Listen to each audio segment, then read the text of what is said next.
ఈ ప్రపంచము 6వ స్టేజ్లో ఉంది అని మనం మాట్లాడుతున్నాం. అంటే అమెరికా సామ్రాజ్యము కుప్ప కూలిపోతుంది. కాపాడుకోవడానికి పెద్ద పెద్ద యుద్ధాలు వీళ్ళు చేయాల్సిన అవసరము ఉంది కాబట్టి చేస్తారు. కానీ ప్రపంచము మారిపోయిందండి, ముందులాగా లేదు. సో దీనికి ఇవాళ వచ్చే వార్తలు ఎంత షాకింగ్గా ఉంది అంటే, యునైటెడ్ కింగ్డమ్ అంటే అమెరికా యొక్క బానిస దేశం. అమెరికా వాడు ఏం చెప్తే దానిని తూచా తప్పకుండా చేసే ఒక దేశం. మీరు యునైటెడ్ నేషన్స్, సో దీని యొక్క మెయిన్ ఫౌండర్స్ ఎవరు? మీకు అమెరికా, యూకే, అలాగే G7 దేశాలు అంటారు, 5 ఐస్ నేషన్స్ అంటారు. ఇంకా చెప్పాలి అంటే నాటోలో అమెరికా, యూకే కీలకమైన మీకు కంట్రీస్. ఇవాళ యునైటెడ్ కింగ్డమ్ అమెరికాకు వ్యతిరేకంగా మీరు ఒక ఫాక్స్ న్యూస్ చూడండి, CNN చూడండి, BBC, మీకు షాకింగ్ వార్తలు వస్తున్నాయి. అసలు అమెరికాకు వ్యతిరేకంగా ఈ యునైటెడ్ కింగ్డమ్ ఇలా పనిచేయడం ఏంటి? అసలు ఇలా ఎలా జరుగుతుంది అంటే, మీకు యూకే యొక్క ప్రధానమంత్రి స్టార్మర్ క్లియర్గా చెప్తున్నాడు, అమెరికా వాళ్ళ ఈ అరాచకాలను మేము ఒప్పుకోలేము. అంటే ఇరాన్పై అమెరికా వాడు ఒక యుద్ధము చెయ్యాలండి, చేసే తీరాలి. మీకు పెద్ద పెద్ద బాంబర్స్ పెట్టుకొని మేము ఇరాన్పై దాడులు చేస్తాము అంటే, అమెరికా యొక్క సూపర్ వార్షిప్స్, ఇవే మామూలువి కావండి, సూపర్ వార్షిప్స్ డైరెక్ట్గా ఇరాన్ యొక్క సరిహద్దుల దాకా కూడా వచ్చేసాయి. మరి ఈ యుద్ధ నౌకలలో మీకు బాంబర్స్ కూడా ఉన్నాయి, మీకు F-35 కాదు, బాంబర్స్ కూడా. సో వీటిని పెట్టుకొని ఇరాన్పై మేము దండయాత్ర చెయ్యబోతున్నాం. ఇంకొక 10 రోజులు మాత్రమే వీళ్ళకి టైం ఉంది. ఇరాన్ మాకు లొంగిపోతే పరిస్థితులు వేరు. ఒకవేళ వీళ్ళు లొంగము అంటే ఇరాన్ అనబడే దేశాన్ని సర్వనాశనము చేస్తాము. ఇది డొనాల్డ్ ట్రంప్ ఓపెన్గా చెప్పే విషయం, ఓపెన్గా చెప్పేస్తున్నాడు. మేమైతే ఇరాన్పై ఒక మ్యాసివ్ వార్ అనేది చెయ్యబోతున్నాం. సో ఇప్పుడు సిట్యువేషన్ని గమనించాలి. ఇప్పుడు మీకు హిందూ మహాసముద్రములో డియోగార్జియా అనబడే ఒక ప్రాంతం అండి. సో దీన్నే చాగోస్ ఐలాండ్స్ అని కూడా అంటారు. ఈ ప్రాంతాలంతా ఎవరిది? మొరీషియస్ అనబడే దేశానిది. ఆ రోజుల్లో బ్రిటిష్ ఇండియా కదా, సో వీటినంతా ఆక్రమించుకున్నారు మీకు బ్రిటిష్ ఎంపైర్. తరువాత విడిచిపెట్టి వెళ్ళిపోయారు. మొన్న భారత్ కూడా మీకు మాట్లాడుతూ ఈ డియోగార్జియా అనబడే ఈ ప్రాంతాన్ని మళ్ళీ మొరీషియస్కు తిరిగి ఇచ్చేయాలి. విచిత్రము, యూకే వాళ్ళు కూడా ఒప్పుకున్నారండి, తిరిగి ఇచ్చేస్తాము అని. సో మనకు చాలా ఆనందం. మొరీషియస్ వాళ్ళు భారత్కి థ్యాంక్స్, మీరు మా వైపు నిలబడ్డారు కదా, చాలా ఆనందంగా ఉందని మొరీషియస్ వాళ్ళు కూడా ఎంతగానో మనల్ని పొగిడారు. కానీ ఇక్కడ ఏమైంది? 100 ఏళ్ల పాటు లీజు ఉంది. యూకే మొరీషియస్ వద్ద 100 ఇయర్స్ ఈ ప్రాంతాన్ని లీజ్కి తీసుకున్నారు. ఇక్కడ మీకు అమెరికా వాళ్ళ మిలిటరీ బేసు ఉందండి. అంటే యూకే మీకు US, మీకు ఆల్మోస్ట్ ఒకలాగే ఆలోచిస్తారు కదా. ఇక్కడ USA యొక్క మిలిటరీ బేస్ ఉంది. సో ఇప్పుడు ప్లాన్ ఏమిటి? ఈ డియోగార్జియా అనబడే ఈ ప్రాంతంలో USA వాళ్ళ మీకు మిలిటరీ బేస్ ఉంది కాబట్టి ఇక్కడ బాంబర్స్ను తీసుకువచ్చి నేరుగా ఇరాన్ వైపు వెళ్ళి అక్కడ వాళ్ళపై దాడులు చేసి మళ్ళీ ఇక్కడికి వచ్చేయవచ్చు. ఇది డొనాల్డ్ ట్రంప్ యొక్క ప్లాన్. హిందూ మహాసముద్రం నుంచి ఇరాన్పై దాడులు. కానీ యూకే వాళ్ళు కుదరదు అన్నారు. ఇది మేము లీజ్కి తీసుకున్న ప్రాంతము, ఇది మాకు సొంతము.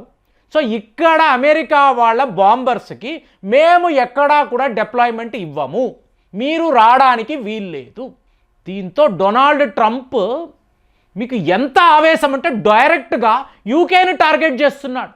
ఇలా ఎలా మాట్లాడతాం? అసలు నీకు ఎంత ధైర్యము? నేను చెప్పిన చూడండి, ఈ అరగన్సీ ఏ స్థాయిలో అంటే, అసలు నన్ను ఎవడరా ఆపేది? నన్ను ఎవడాపుతాడు? నేను తలచుకుంటే నీ మీద దాడులు చెయ్యగలను, నువ్వు ఆపగలవా? సో మీకు రూల్స్ బేస్డ్ వరల్డ్ అనేది అంతమయ్యింది అని మాట్లాడాం, అంతే కదండి. ఇక్కడ రూల్స్ అనేవి లేవండి, ఈ ప్రపంచంలో రూల్స్ లేవు. ఇప్పుడు చూడండి, మేము ఒకసారి ఈ ట్రాఫిక్కు సంబంధించి ఒక డాక్యుమెంటరీ చిత్రము తీసాం. ఓల్డ్ సిటీ వెళ్ళాం. సో మాతో పాటు ట్రాఫిక్ పోలీసులు కూడా ఉంటారు, ఎప్పుడూ ఉంటారు. వాళ్ళు ఈ వాహనాలను ఆపినప్పుడు అక్కడ నడిపే వ్యక్తి క్లియర్గా అడుగుతాడు, బాబు నీ లైసెన్స్ ఏది? లేదు. ఎందుకు లేదంటే ఇది నా బండి, నేను నడుపుతున్నాను, నీకు ఎందుకు లైసెన్స్ చూపించాలి, అసలు నాకెందుకు లైసెన్స్? బాగుందా? సరే సి బుక్ లేదు, ఇవ్వను. నా బండికి సి బుక్ ఉందా లేదా నీకేంటి ప్రాబ్లం? సరే ఇన్సూరెన్స్ అయినా ఉందా? ఎందుకండి నాకు ఇన్సూరెన్సు? నా బండికి నేను ఎందుకు ఇన్సూరెన్స్ తీసుకోవాలి? No rules. మీరు చూసారనుకోండి, వాడి బండి వాడు నడుపుతున్నప్పుడు ఇవన్నీ ఎందుకు చూపించాలి అని అడుగుతున్నాడు. మీరు ఎవరైనా ఆన్సర్ చేయగలరా? ఇవాళ డొనాల్డ్ ట్రంప్ పరిస్థితి అదేనండి. ఆఫ్టర్ ఆల్ మొరీషియస్, ఆ దేశాన్ని నువ్వు పరిపాలించావు, ఇప్పుడు వాళ్లతో లీజ్ పెట్టుకోవడం ఏంటి? 100 ఏళ్ల లీజ్ ఏంటి? సిల్లీగా ఉంది. ఆక్రమించుకోవడమే కదా. నువ్వు లిటరల్గా ఆక్రమించుకోవాలి. నువ్వు చెయ్యలేకపోతే నేను చేస్తాను, నిన్ను అక్కడి నుంచి తరిమేసి ఈ దియో గార్జియాని నేను ఆక్రమించుకుంటాను, క్లియర్గా చెప్తున్నాడండి. అంటే మీరు చూడండి, వెనుజులా బలహీనమైన దేశం, ఆక్రమించేశాను. పనామా, యు ఆర్ నథింగ్ని ఆక్రమించుకుంటా. కెనడా, నువ్వు నా రాష్ట్రానివి. గాజా నాది. అంటే నాకు పవర్ ఉంది, నేను ఎక్కడ ఏమైనా చేస్తాను, నాకు రూల్స్ లేవు. తేడా ఏంటండి? చైనా వాడికి అమెరికా వాడికి ఏంటి తేడా? చైనా వాడు కూడా అదే చేస్తాడు కదా. టిబెట్ను ఆక్రమించుకున్నాడు. ఇవాళ నేను తైవాన్ని ఆక్రమిస్తాను, చుట్టుపక్కల ఉండే దేశాలు, ఆ భూభాగాలన్నీ నావే, నా ఐలాండ్సే అక్కడ ఉంటాయి, మా పీపుల్స్ లిబరేషన్ ఆర్మీ అక్కడ ఉంటుంది, మీరు ఎవరు అడగడానికి? చైనాను మనం నిందిస్తున్నాము కదా. మరి అలాంటిదే అమెరికా కూడా చేస్తే ఈ ప్రపంచంలో ఒక ఆర్డర్ అనేది ఉంటుందా? చిన్నా చితకా దేశాల మీదంతా మీరు ఇలాగా దండయాత్ర అని వాళ్ళ భూభాగాలను ఇలా ఆక్రమించుకుంటూ పోతూ ఉంటే మరి మనము చెయ్యాలంటే ఎంతసేపు అండి? పిఓకేని వెళ్ళి ఇవాళ మనం స్వాధీనము చేసుకోవాలంటే మనకు ఎంతసేపు? ఇంకా కూడా ఐక్యరాజ్య సమితి ఉంది, సో వాళ్లకు కొన్ని చట్టాలు ఉన్నాయి, దాని ప్రకారమే మనం ప్రొసీడ్ అవ్వాలి. ఇలా ఆలోచించుకొని కదా మనం ఆగిపోయాము. లేకపోతే మనకి ఎన్ని రోజులంటే ఎవడైనా ఆపగలడా? కుదరదు కదా. కానీ మనము రూల్స్ని ఫాలో అవుతున్నాం. ఇవాళ డొనాల్డ్ ట్రంప్ లాంటి వ్యక్తులు మాకు ఈ రూల్సే ఉండవు. మొరీషియస్ ఏంటి, దియో గార్సియా ఏంటి, వాళ్ళతో ఒప్పందాలు ఏమిటి? పద ఆక్రమించు. ఒకవేళ యూకే ఒప్పుకోకపోతే వాళ్ళని తరిమి కొట్టు. ఇక్కడ నుంచి ఇరాన్ మీద దాడులు చేస్తాము. ఏమీ లేదు ఫ్రెండ్స్, వీడు ఇలా అటాక్స్ చేస్తాడు, వాళ్ళు తిరగబడ్డారు అనుకోండి, పారిపోతాడు, మళ్ళీ అమెరికా పారిపోతాడు. ఎవరు ఇరుక్కుపోతారు చెప్పండి? ఎవరు ఇరుక్కుపోతారు? ముందు మొరీషియస్, తరువాత యూకే. మరి వాళ్లే కదా అక్కడ ఉన్నారు. మొత్తము ఈరాన్ అంటే మామూలు దేశము కాదండి. ఇవాళ మీకు తెలుసో తెలియదో, రష్యా చైనా నుంచి మీకు 100,000 ఆయుధాలు ఈరాన్లోకి వస్తున్నాయి. వాళ్ళ మధ్య అగ్రిమెంట్ ఉంది, ఈరాన్ని ప్రొటెక్ట్ చేస్తామని రష్యా వాళ్ళ అగ్రిమెంట్ వేసుకున్నారు. అలాంటప్పుడు నువ్వు వెళ్ళి రష్యాతో యుద్ధం చేయగలవా? వాళ్ళ విమానాలు వస్తున్నాయండి. సో మీకు ఈరాన్ యొక్క సుప్రీం లీడర్ క్లియర్గా చెప్తున్నాడు, మేము దియో గార్జియాని టార్గెట్ చేస్తాము. ఒకవేళ అక్కడ నుంచి అమెరికా బాంబర్స్ వస్తే ఈ ప్రాంతాన్ని లేకుండా చేస్తామని చెప్పి ఈరాన్ యొక్క సుప్రీం లీడర్ చెప్తున్నాడు. అలాంటప్పుడు వీడు ఏం చేస్తాడు? అటాక్స్ అంటాడు, పారిపోతాడు. ఇప్పుడు మీకు డొనాల్డ్ ట్రంప్ లాంటి వాళ్ళు చరిత్ర తెలుసుకోరండి. వాడి అహం ముందు ఏంటి చరిత్ర, ఏమిటి ప్రపంచ దేశాలు ఏమిటి? యు ఆర్ ఆల్ నథింగ్ అని మాట్లాడతాడు. అలా ఉంటుందా?